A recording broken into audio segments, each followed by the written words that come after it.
আমরা জানি যে প্রথমবার তার বাড়িতে রেড হয়েছিল, ধরা পড়েছিল, তথ্য পেয়েছে, তারপর জামিনও পেয়ে যায়।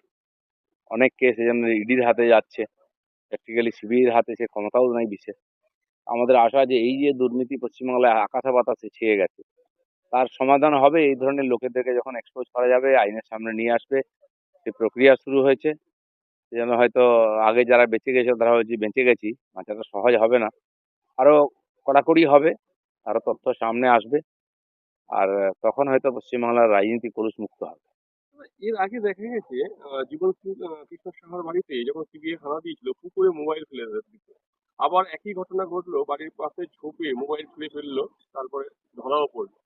তাহলে এই মোবাইলের মধ্যে এমন কিছু রহস্য আছে যেটা অনেক দূর পর্যন্ত যাবে, কালীঘাট পর্যন্তও যেতে পারে। তাই বাঁচাবার চেষ্টা হচ্ছে। তো যাই হোক, তদন্ত যখন চলছে আর সরকার বা ইডি এত জোর লাগিয়েছে, নিশ্চয়ই কিছু রহস্য আছে এবং নিশ্চয়ই সেগুলো উদ্ঘাটিত হবে। কৃষ্ণনগরে বাড়িতে ঢুকে এক ছাত্রীকে গুলি করে খুন। কি কি বলবেন? পশ্চিমবাংলাটা ধীরে ধীরে বম বন্দুকের কারখানা হয়ে যাচ্ছে। দিন দাহাড়ে শুট আউট যেমন হচ্ছে, বম বন্দুক হচ্ছে। যে জায়গায় ইচ্ছে খুন করেছে, কোথা থেকে বন্দুক আসছে, কেন এই পরিস্থিতি হচ্ছে, আইন শৃঙ্খলা কোথায়? দিনের বেলা বাড়িতে ঢুকে যে জায়গায় ইচ্ছে মেরে দেবে। এ তো তাহলে তো Syria, Yemen, Jordan, Afghanistan, Pakistan, এর থেকে আর ভারতের পার্থক্য থাকলো না কিছু। বাঙালি অস্মিতার পথে বাংলার দুর্গা। কলকাতায় মিছিল করে রাজ্যের মন্ত্রী চন্দ্রিমা ভট্টাচার্য সহ তৃণমূলের কাউন্সিলর হাতে দুর্গা প্রতিমা নিয়ে বিক্ষোভে সামিল হবে বাংলার দুর্গা। এইসব ড্রামা করে কিছু হবে না। দুর্গাপূজা অনেক জায়গায় লোকেরা করতে চায়, নতুন নতুন কলোনি তৈরি হয়েছে, সেখানে পুলিশ পারমিশন দেবে না।